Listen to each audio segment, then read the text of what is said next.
Joining us now, the Director of National Security Law and Policy Program at George Mason University and former Chief Counsel and Senior Advisor for the Senate Foreign Relations Committee, Jamil Jaffer. Jamil, from the sounds of what Trey is describing, would you suspect that much of the fireworks, if you will, of Hezbollah's attack have been blunted, that the Israelis managed to get some of these rockets before they got off the ground? Well, it's hard to know. Hezbollah has such a huge rocket force there in the northern part, aimed at the northern part of Israel and the southern part of Lebanon. And so it's hard to know how much. We do know that what Admiral Hagari has indicated was they hit about 70 targets inside of Lebanon, killing about 20 fighters, Hezbollah fighters, in the last few days, this attack. But we also know that, in the last, just since October 8th alone, we've seen over 6,700 rockets, missiles, and explosive unmanned aerial vehicles fired by Hezbollah at Israel. So we know that they have used a portion of their artillery capabilities, but not nearly all of it. We note that you're the Director of National Security Law and Policy at George Mason.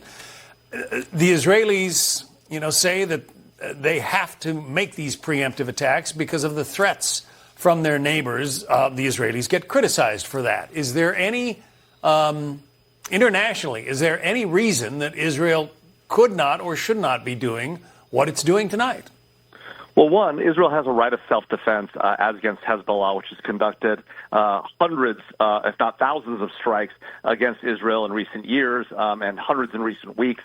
Obviously, we know, as Trey just talked about, the strike on Majal Samch that killed 12 children. But we've seen tons of that. We've just seen strikes in the Golan just a few days ago.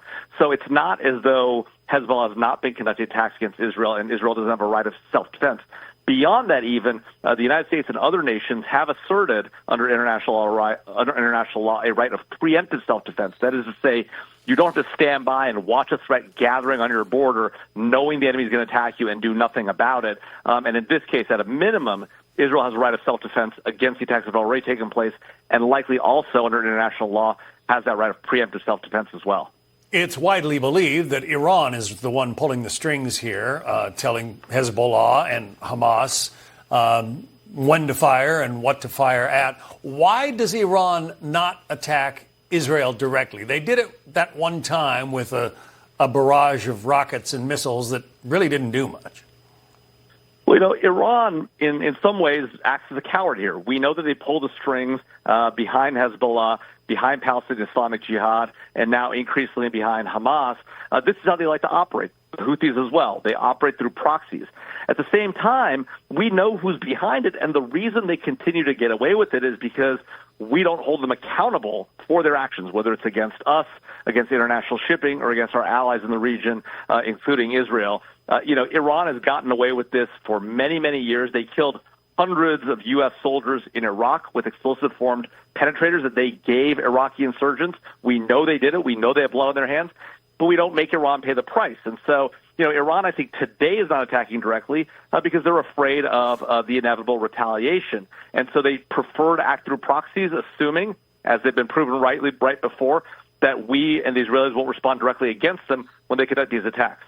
There are Iranian spy ships, for instance, working in the seas off Iran, and those would be prime targets for Israeli attacks, for American attacks. I mean, they have been using those ships to coordinate attacks on not only U.S. warships in the region, but even civilian shipping. Why not go after those spy ships?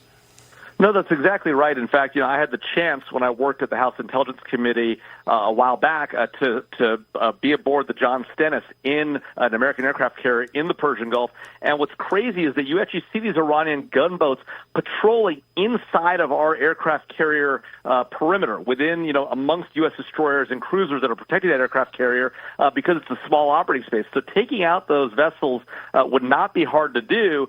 But I think there's a concern with us and the Israelis less so than us, but a concern about prompting a larger conflict. It's a conflict I think that we and the Israelis would win, but it's a conflict that nobody really wants to provoke. And so everybody's sort of looking at one another and saying, okay, who's going to go first and what kind of a response do we engage in order to demonstrate that we're serious, but not tip the situation over into a full-scale conflict.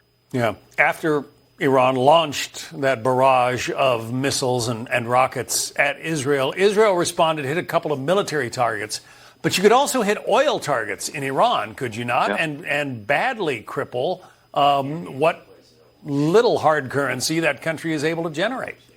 No, I think that's exactly right. And again, it's important to note that when Iran shot its missiles and drones and the like that were targeted at Israel, they aimed indiscriminately. And luckily, or perhaps by effort between the U.S. and our allies and the Israeli Iron Dome and other systems, we were able to knock down the vast majority of those missiles. But they were shooting at civilian targets. And as a general matter, when we respond, when the Israelis respond, we go after military targets. And so that's, I think, the difference between folks that fight through terrorist groups, that fight through proxies, and that conduct attacks against civilians. And so this is part of the challenge we face, particularly as Israel looks at and fights the war in Gaza against Hamas, which hides inside of civilian populations and tells civilian populations not to leave when they know military strikes are coming. Jamil Jaffer. Jamil, thank you.